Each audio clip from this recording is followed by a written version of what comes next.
Question 1. Which of the following is true regarding the regulatory framework for captive insurance companies in Hawaii? A. The Hawaii Department of Insurance (DOI) does not require captives to maintain a minimum capital requirement for licensing. B. Captive insurers in Hawaii must adhere to Hawaii Revised Statutes 8RS Chapter 431 and Title 16 Chapter 74 regulations. C. Captive insurance companies in Hawaii are exempt from the annual financial reporting requirements if they are not writing premiums. D. Hawaii captives are allowed to underwrite risks outside the state without approval from the Department of Insurance.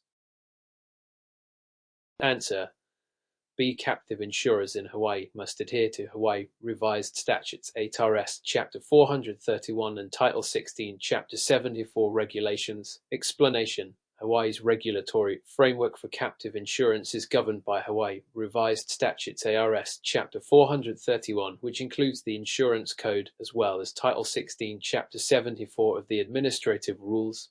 Captive insurance companies in Hawaii must comply with these regulations, which dictate requirements such as capitalization, governance, financial reporting, and compliance with solvency standards. Option B is correct because it directly refers to these regulations.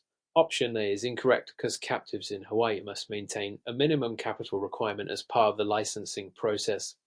Option C is incorrect because captives are required to submit annual financial reports regardless of whether they are writing premiums. Option D is incorrect because captives must obtain approval from the Department of Insurance to underwrite risks outside Hawaii. Question 2.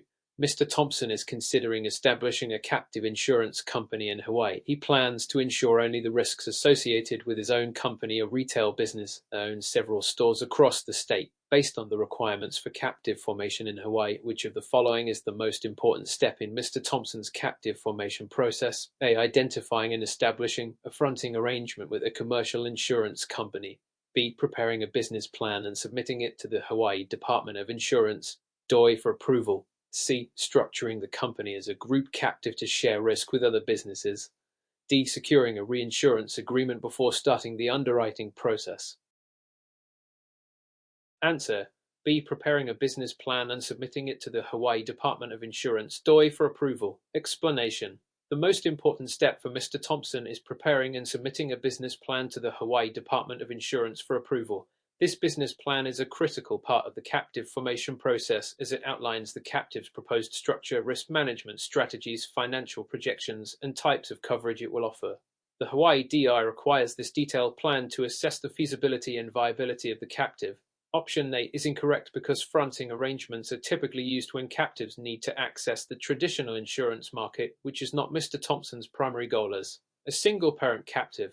Option C is incorrect because a group captive is not necessary for Mr. Thompson as he plans to insure only his own risks. Option D is incorrect because securing reinsurance is not the first step of the business plan, must be approved before underwriting or reinsurance arrangements can be made. Question 3. Which of the following best describes the role of the Board of Directors in the governance of a captive insurance company in Hawaii? A. The Board of Directors is not required to have expertise in insurance or risk management. Their main responsibility is to ensure compliance with state laws. B. The Board of Directors is responsible for overseeing the operational management and the financial health of the captive, ensuring it meets regulatory and solvency requirements. C. The Board of Directors can delegate all decision-making powers to the captive manager, including the approval of premiums and claims management. D. The Board of Directors does not have the authority to approve insurance policies or risk management strategies. That responsibility falls entirely on the captive's legal counsel. Answer: B. The Board of Directors is responsible for overseeing the operational management and the financial health of the captive, ensuring it meets regulatory and solvency requirements. Explanation: in Hawaii, the Board of Directors of a captive insurance company plays a crucial role in overseeing the captive's operational and financial management. They are responsible for ensuring that the captive meets all regulatory requirements, including solvency standards and compliance with Hawaii's insurance laws. This includes overseeing premium pricing, claims management, and financial stability. Option A is incorrect because the board must have expertise in areas such as insurance, risk management, and financial oversight. They cannot simply focus on legal compliance. Option C is incorrect because while the captive manager handles day-to-day operations, the board must retain authority over major decisions, including those related to premiums and claims. Option D is incorrect because the board has the authority to approve insurance policies and risk management strategies. Legal counsel supports the board, but the final decision-making rests with them. Question 4. Which of the following is true about the financial solvency standards for captive insurance companies in Hawaii? A. Hawaii's Department of Insurance allows captive insurers to operate without maintaining a solvency ratio if they are part of a group captive. B. Captive insurance companies in Hawaii must maintain a minimum surplus to policyholders based on the type and volume of risks they underwrite. C. Captives in Hawaii are exempt from solvency requirements if they only insure non-risk related business activities. D. Hawaii solvency standards are less stringent than those applied to traditional insurers, as captives are seen as inherently safer. Answer. B. Captive insurance companies in Hawaii must maintain a minimum surplus to policyholders based on the type and volume of risks they underwrite. Explanation. Hawaii's Department of Insurance enforces solvency standards for captive insurance companies to ensure they can meet their financial obligations. These standards require captives to maintain a minimum surplus to policyholders, which is determined based on the risks the captive underwrites and its financial structure.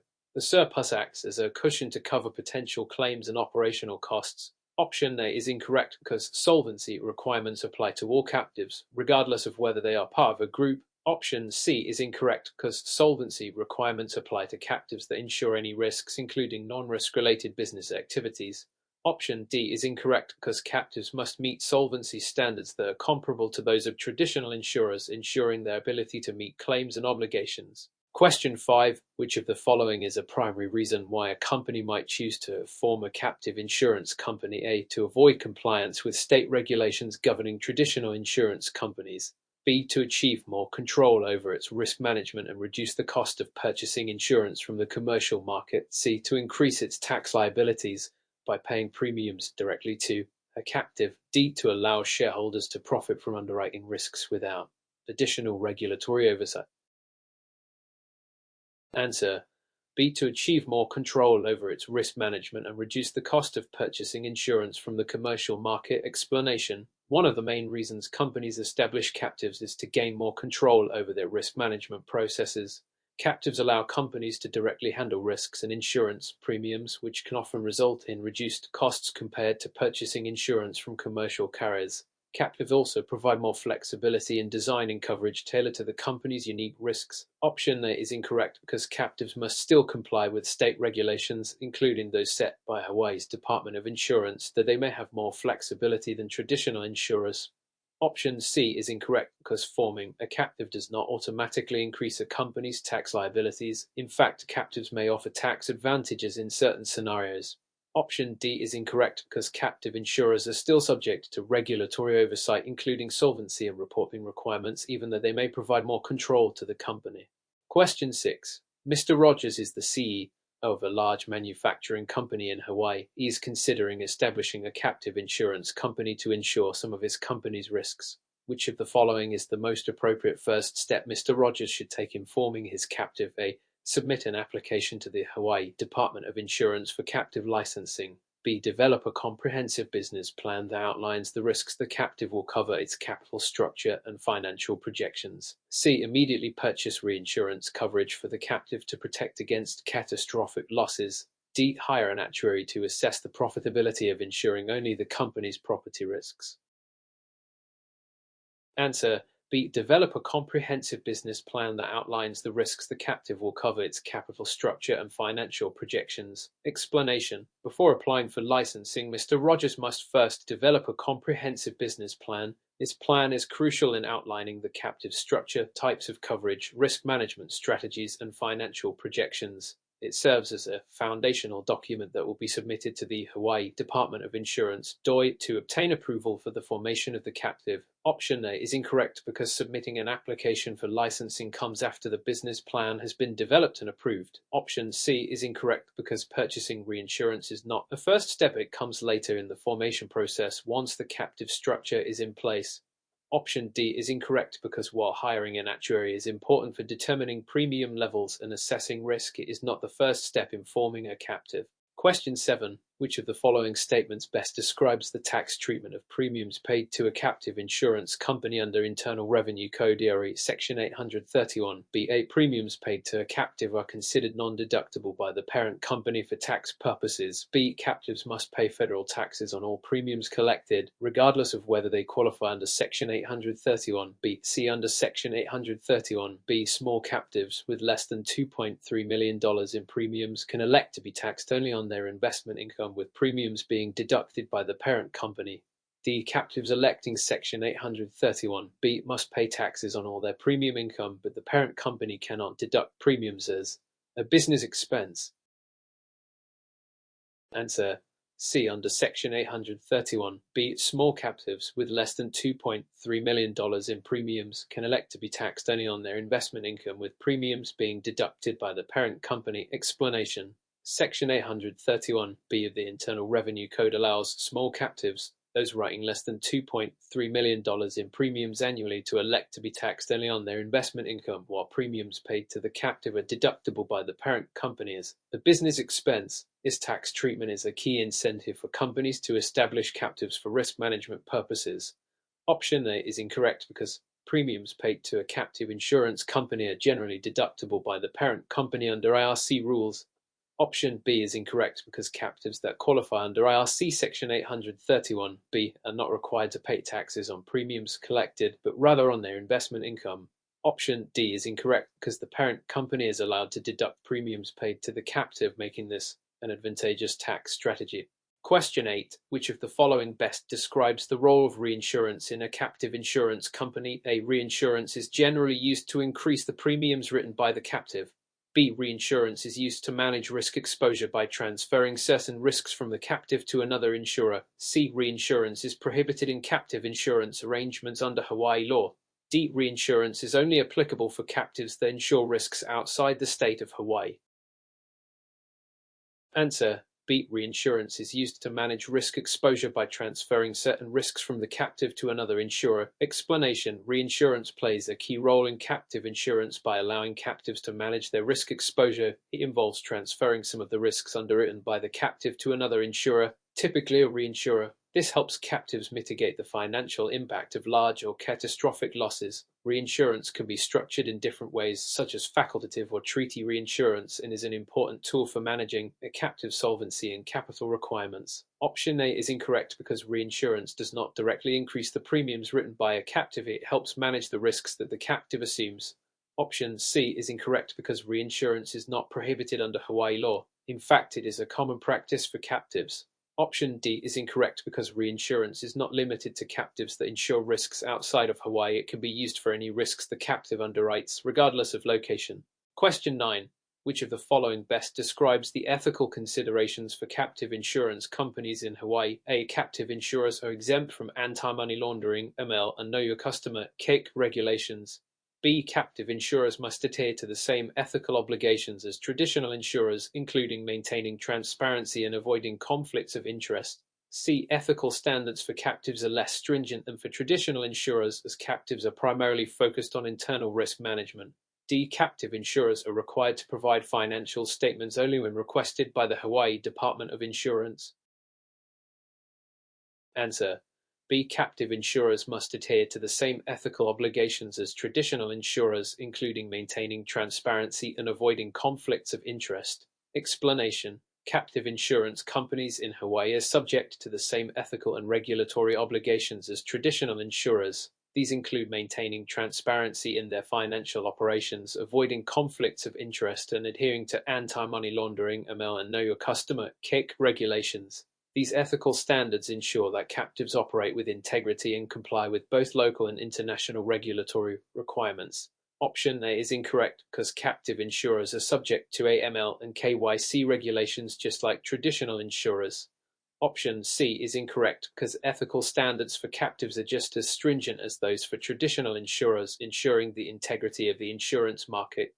Option D is incorrect because captives must submit financial statements regularly, not just upon request, as part of their compliance with regulatory requirements. Question 10. Which of the following is a requirement for a captive insurance company to operate in Hawaii? A. The captive must have at least one board member who is a licensed Hawaii insurance broker.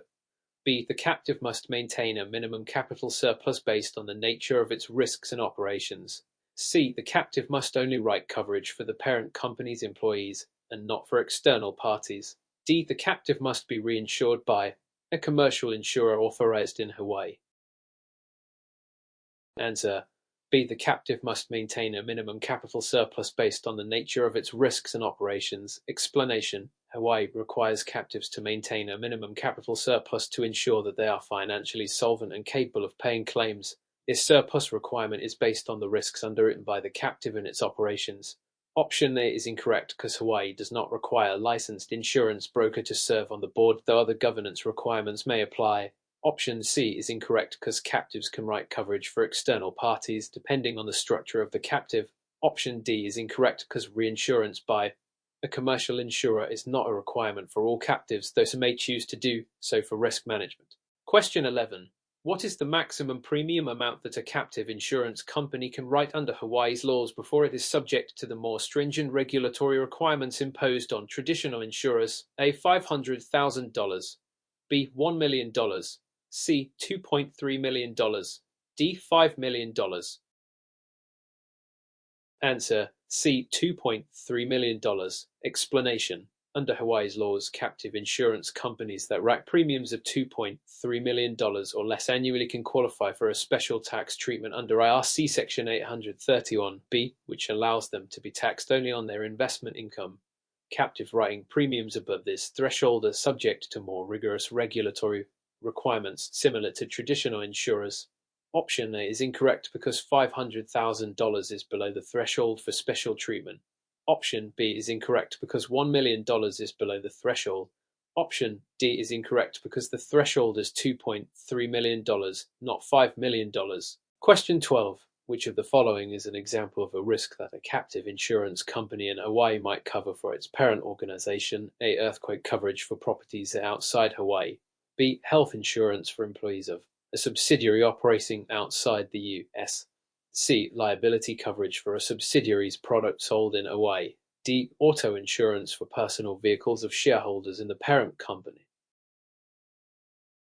Answer: C. Liability coverage for a subsidiary's product sold in Hawaii. Explanation: captive insurance companies can cover a wide range of risks, including liability coverage for products sold by a parent company or its subsidiaries. This type of coverage is common in captives because it allows the parent to directly manage its exposure to risk. Option A is incorrect because a captive can cover risks within Hawaii, but earthquake coverage for properties outside the state is typically handled by a commercial insurer.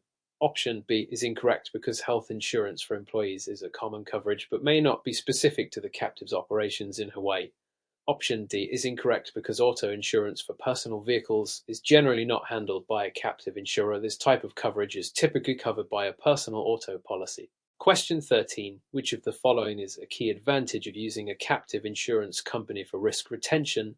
A. It allows for the purchase of reinsurance at a lower cost. B. It provides an immediate tax deduction for premiums paid to the captive. C. It allows the parent company to retain profits from underwriting and investment income. D. It reduces the regulatory burden to zero for the parent company. Answer: C. It allows the parent company to retain profits from underwriting and investment income. Explanation: one of the primary advantages of forming a captive insurance company is the ability for the parent company to retain underwriting profits and investment income. This helps the parent company reduce overall insurance costs and gain financial benefits from managing its own risks. Option A is incorrect because while reinsurance may be available, cost reduction is not guaranteed and reinsurance is not the primary benefit of a captive. Option B is incorrect because tax deductions for premiums paid to the captive may apply under certain conditions, but they are not automatic.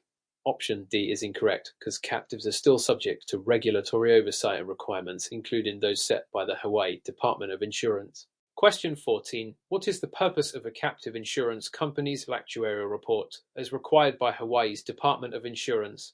A. To provide an estimate of the premiums to be charged to policyholders. B. To assess the solvency and financial stability of the captive. C. To track the claims paid to policyholders in previous years. D. To determine the investment strategy for the captive's assets. Answer: B. To assess the solvency and financial stability of the captive. Explanation: The actuarial report is a critical document used to assess the financial stability and solvency of a captive insurance company. It provides an estimate of the liabilities the captive is expected to face, ensuring that the company can meet its obligations to policyholders. Option A is incorrect because the actuarial report focuses on solvency, not directly on premiums charged to policyholders. Option C is incorrect because the claims history is relevant but not the primary focus of the actuarial report. Option D is incorrect because the actuarial report does not focus on investment strategies but on risk and financial stability. Question 15. Which of the following is required for a Hawaii-based captive insurance company to apply for a license to operate? A. Proof of at least 50% of its business coming from non-affiliated third parties. B. A business plan outlining the risks to be insured and the captive's financial structure. C. A guarantee from a commercial insurer that the captive's risks will be reinsured. D. Approval from the parent company's shareholders. Answer: B. A business plan outlining the risks to be insured and the captive's financial structure. Explanation: to apply for a captive insurance license in Hawaii, the company must submit a detailed business plan that outlines the types of risks it will insure, its financial structure, and projections for premium income, among other details. This plan is reviewed by the Hawaii Department of Insurance. Option A is incorrect because there is no requirement that a captive must generate 50% of its business from non-affiliated third parties. Option C is incorrect because reinsurance is not mandatory for captives in Hawaii. Option D is incorrect because shareholder approval is not a specific requirement for licensing of the business plan and regulatory compliance are the main criteria. Question 16. What is the maximum amount of capital that a captive insurance company in Hawaii is required to maintain in order to operate? A. $100,000. B. $250,000. C. $500,000. D. $1 million.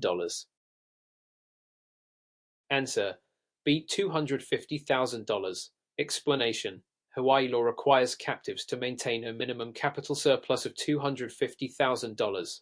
This ensures that the captive has sufficient financial backing to meet its obligations and handle claims depending on the types of risks it covers.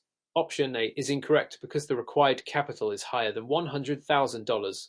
Option C is incorrect because the required capital is $250,000, not $500,000. Option D is incorrect because $1 million is not required for captives in Hawaii. Question 17. Under Hawaii law, which of the following is a limitation on the types of risks that a captive insurance company can insure? A. It cannot insure risks that are not related to the parent company's business. B. It cannot insure risks related to the personal property of shareholders. C. It cannot insure against property damage occurring outside Hawaii. D. It cannot insure risks from unrelated third parties unless it is a group captive.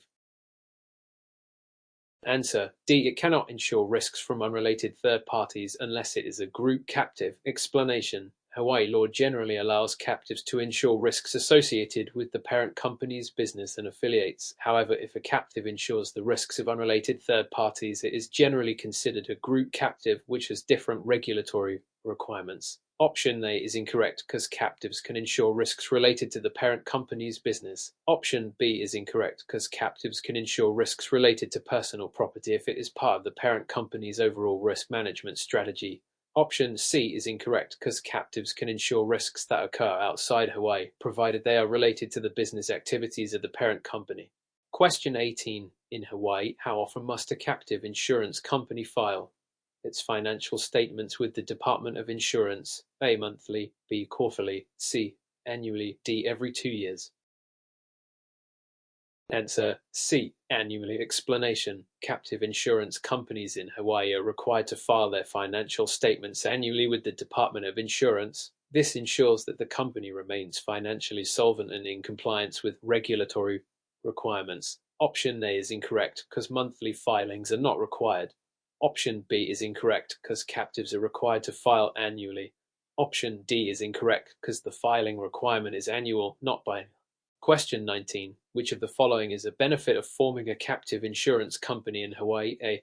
Full exemption from state and federal taxes on premiums. B. The ability to diversify risk by writing policies for a wide range of industries unrelated to the parent company's business. C. Potential for reduced insurance costs due to more direct management of risks. D. No requirement for a business plan when applying for a license.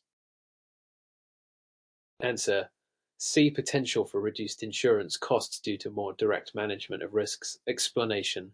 One of the key benefits of forming a captive insurance company is the potential for reduced insurance costs. By forming a captive, the parent company can more directly manage and retain risks, potentially leading to lower premiums compared to traditional insurance markets. The captive also allows the parent company to retain underwriting profits and investment income. Option A is incorrect because captives are not exempt from all taxes, although they may benefit from tax advantages under certain conditions. Option B is incorrect because a captive insurance company typically insures risks related to the parent company's business or affiliates, not a broad range of unrelated industries. Option D is incorrect because a business plan is required when applying for a captive insurance license in Hawaii. Question 20. Which type of insurance coverage is commonly written by a Hawaii-based captive insurance company? A. Health insurance for all residents of Hawaii. B. General liability insurance for the parent company's operations. C. Homeowners insurance for properties owned by the company's shareholders. D. Reinsurance for commercial insurers. Answer. B. General liability insurance for the parent company's operations. Explanation. Captive insurance companies typically provide coverage for the parent company's risks, which often include general liability insurance for the company's operations. This helps manage risks in a more tailored and cost-effective manner for the parent organization. Option A is incorrect because captives are typically set up for business-related risks, not for public health insurance. Option C is incorrect because captives do not generally provide personal coverage such as homeowners insurance for shareholders. Option D is incorrect because while captives may engage in reinsurance, they primarily provide coverage for their own parent company's risks. Question 21. Which of the following is true regarding the solvency standards for captive insurance companies in Hawaii? A. Captives must maintain a minimum surplus of $5 million regardless of their type. B. The Hawaii Department of Insurance does not require captives to submit annual solvency reports. C. Captives must maintain sufficient assets to cover all liabilities, and solvency is measured by the Department of Insurance. D. Solvency requirements for captives are identical to those for traditional insurers in Hawaii. Answer.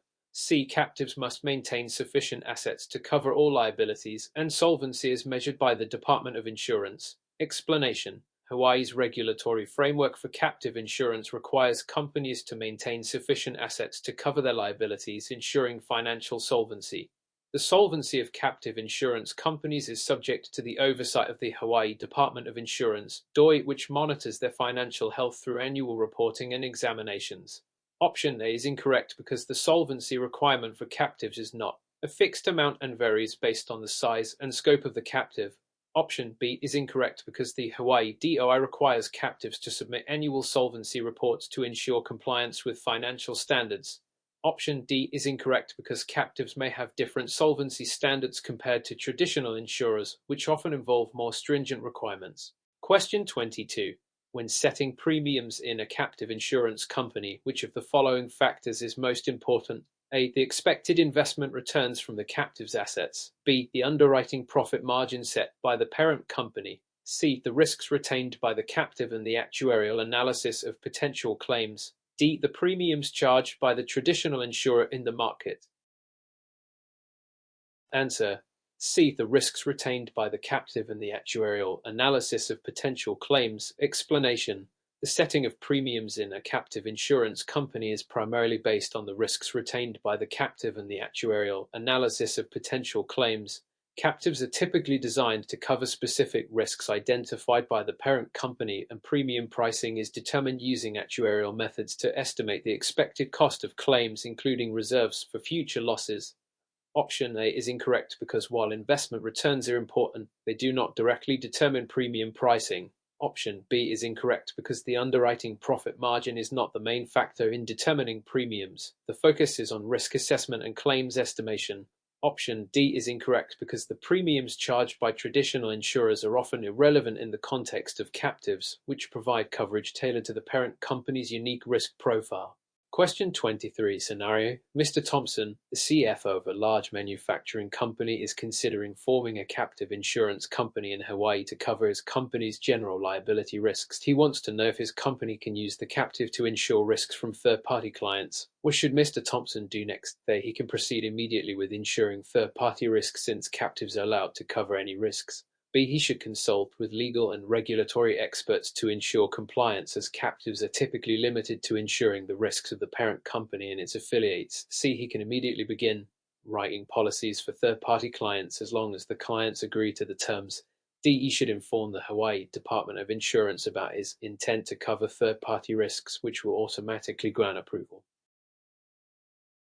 Answer: B. He should consult with legal and regulatory experts to ensure compliance, as captives are typically limited to insuring the risks of the parent company and its affiliates. Explanation: Captive insurance companies are generally established to cover the risks of their parent company and its affiliates, not to insure third-party risks. Therefore, Mr. Thompson should consult with legal and regulatory experts to ensure compliance with Hawaii's laws, which may restrict captives from covering risks outside of the parent company's operations. Option A is incorrect because captives are not typically allowed to cover third-party risks unless specifically structured and approved to do so. Option C is incorrect because captives cannot immediately cover third-party clients without regulatory approval. Option D is incorrect because the Hawaii Department of Insurance does not automatically grant approval for third-party coverage. Question 24. Which of the following is a requirement for the formation of a captive insurance company in Hawaii? A. A minimum of 5 shareholders is required for incorporation. B. The captive must have a business plan that includes financial projections and an assessment of risks. C. The parent company must have an existing insurance policy with a traditional insurer before applying for a captive license. D. The captive must guarantee that it will offer all types of insurance coverage available in the market. Answer: B. The captive must have a business plan that includes financial projections and an assessment of risks. Explanation: Hawaii law requires that captive insurance companies have a business plan that outlines the proposed operations, financial projections, and a thorough assessment of the risks to be covered. This ensures that the captive is financially viable and will be able to meet its obligations. Option A is incorrect because there is no specific requirement for a minimum number of shareholders for forming a captive in Hawaii. Option C is incorrect because the formation of a captive does not require the parent company to have an existing policy with a traditional insurer. Option D is incorrect because captives are typically not required to offer all types of insurance coverage but can select specific risks to insure. Question 25. What is the primary purpose of reinsurance in the context of a captive insurance company? A. To allow the captive to share risks with traditional insurers to lower premiums. B. To help the captive cover potential claims that exceed its underwriting capacity or risk tolerance. C. To provide a tax shelter for the parent company by shifting liability to another insurer. D. To increase the captive's financial solvency by spreading its reserves across multiple insurers.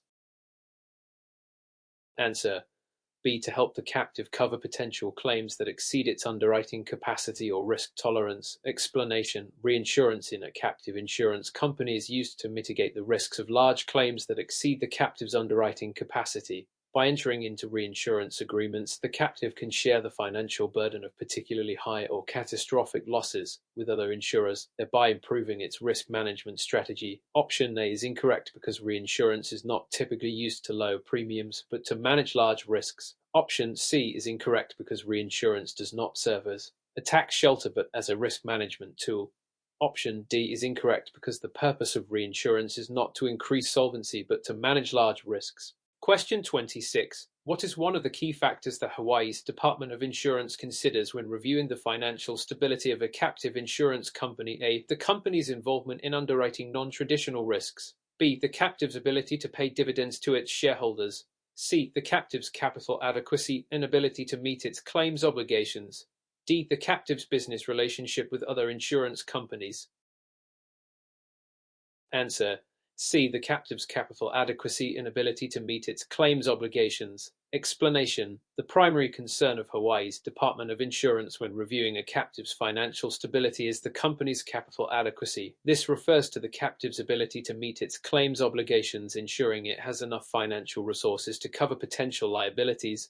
This includes assessing its capital structure, reserves, and solvency ratios. Option A is incorrect because the review process is not based on the type of risks underwritten but on financial stability. Option B is incorrect because paying dividends is not the primary concern when reviewing financial stability. Option D is incorrect because the captive's relationship with other insurers is not a major factor in determining its financial stability. Question 27. Which of the following is an ethical obligation for captive insurance companies in Hawaii? A. The captive must guarantee coverage for all possible risks, regardless of the risk assessment. B. Captive insurance companies must adhere to anti-money laundering and know your customer regulations. C. Captives must prioritize profit maximization over risk management to ensure long-term sustainability. D. The captive must avoid sharing risk data with third parties to maintain confidentiality. Answer: B. Captive insurance companies must adhere to anti-money laundering (AML) and know your customer regulations. Explanation: Captive insurance companies, like all financial institutions, are required to comply with anti-money laundering (AML) and know your customer regulations to prevent fraud, money laundering, and other illegal activities. These ethical obligations ensure the legitimacy of the company's operations and protect against financial crimes. Option A is incorrect because captives do not guarantee coverage for all risks, but assess and underwrite specific risks. Option C is incorrect because while profit is important, captives are focused on sound risk management and financial solvency rather than profit maximization. Option D is incorrect because sharing risk data with regulatory authorities and relevant parties is often required for compliance purposes. Question 20. Which of the following best describes the role of a captive manager? A. The captive manager sets the premium rates for the captive's policies.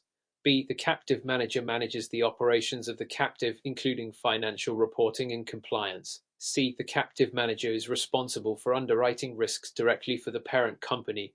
D. The captive manager acts solely as a liaison between the captive and the reinsurance provider. Answer: B. The captive manager manages the operations of the captive, including financial reporting and compliance. Explanation: The captive manager plays a critical role in the day-to-day operations of a captive insurance company. This includes overseeing the financial management, ensuring compliance with regulatory requirements, managing claims, and ensuring that the captive operates efficiently and in accordance with all laws and regulations. The manager is typically involved in tasks such as financial reporting, risk management, and maintaining operational standards. Option A is incorrect because the premium rates are generally determined by actuaries based on risk assessment, not solely by the captive manager. Option C is incorrect because while the captive manager oversees the operations, the underwriting of risks is typically done by the captive's underwriters or risk managers, not the manager. Option D is incorrect because while a captive manager may communicate with reinsurance providers, their primary responsibility goes far beyond this limited scope, encompassing full operational management. Question 29. In Hawaii, which of the following is a common reason a captive insurance company might choose to purchase reinsurance? A. To avoid paying taxes on its insurance premiums. B. To limit its exposure to large catastrophic losses beyond its financial capacity. C. To guarantee the payment of claims by transferring all risk to another insurer. D. To increase the captive surplus for investment purposes. Answer: B. To limit its exposure to large catastrophic losses beyond its financial capacity. Explanation: Reinsurance is primarily purchased by captive insurance companies to mitigate the risk of large catastrophic losses that exceed the captive's capacity. By transferring a portion of the risk to reinsurer, the captive can protect itself from significant financial strain in the event of a large claim or series of claims. Option A is incorrect because reinsurance does not provide a means to avoid taxes. Captive insurance companies still pay taxes on their premiums and profits. Option C is incorrect because reinsurance does not guarantee the payment of claims but instead shares the risk of those claims. Option D is incorrect because reinsurance is not used to increase surplus for investment purposes but to manage risk exposure. Question 30 scenario: A captive insurance company in Hawaii is considering expanding its coverage to include property damage caused by natural disasters. The management team is concerned about the financial impact of catastrophic claims. What would be the most prudent course of action? A. Increase the retention limits and eliminate any reinsurance. B. Purchase excessive loss reinsurance to limit the exposure to large claims. C. Increase the captive surplus to cover potential natural disaster claims. D. Reduce the scope of the captive's operations and limit coverage to smaller risks. Answer: B. Purchase excessive loss reinsurance to limit the exposure to large claims. Explanation: Purchasing excessive loss reinsurance is the most prudent way to protect against the financial impact of large claims resulting from natural disasters. This type of reinsurance provides coverage for claims that exceed is specified the threshold, effectively limiting the captive's exposure to catastrophic losses. Option A is incorrect because increasing retention limits without reinsurance could expose the captive to significant financial strain in the event of a large loss. Option C is incorrect because increasing the captive surplus alone would not provide adequate protection against large catastrophic claims, and reinsurance is a more effective tool. Option D is incorrect because reducing the scope of operations could limit the captive's ability to diversify risks, which is counterproductive to the goal of expanding coverage.